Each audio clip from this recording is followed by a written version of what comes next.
Hi everyone! So, to continue our video for row span and column span, magbibigay ako ng example for, let's say, yung schedule natin is MWF lang or isang araw lang sa isang week yung isang program or subject or schedule. So, yun yung magiging example natin for this video. Okay, so pili lang tayo. Let's say for example, weather news. It will only happen every Tuesday and Thursday. Okay, so let's say meron ng world news dito. Sorry, weather news pala. Weather news dito. So, meron siyang calls pa na 3.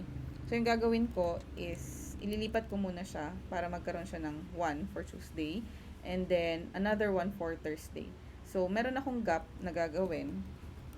That will be a blank sked for Wednesday kasi wala naman siyang sked for Wednesday and another one for Thursday. So, magkakaroon na siya ng dalawang sked, separate sked for Tuesday and Thursday. So, what if meron siya ng Tuesdays and Thursdays pero tag 1 to 2 siya. So, let's say TH, meron ako ditong another hour for 2.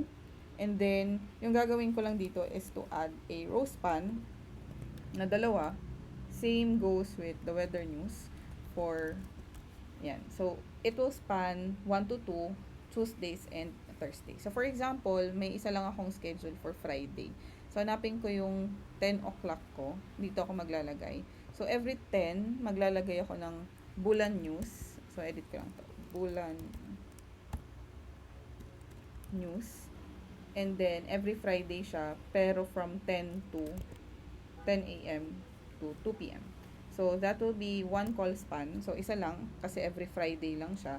And then, gagawin ko is, yan, nalagay ko ng row span na 6.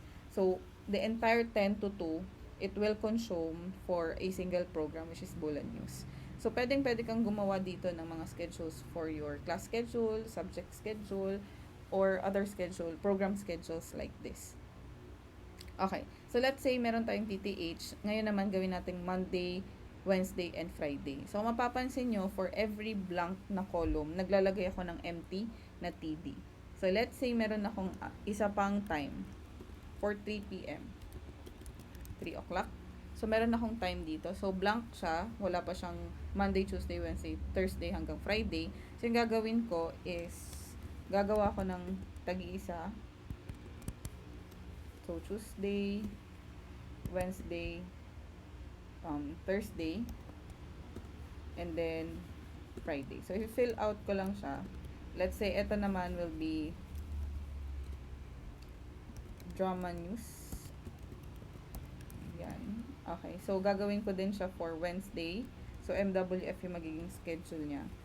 Ayan. So, magkakaroon siya ng sked. So, sobra ako ng TD. Alisin ko lang. Ayan. Tuesday, Thursday, and Friday. Oh, sorry. Kinonsume ko pala yung buong 3 o'clock. So, gawin ko lang tong 5. Ayan. So, maglalagay ulit ako ng TD dito. So, magkakaroon na ako ng Monday, Wednesday, and Friday for drama news. Okay. So, for your activity, i-discuss ko siya next video.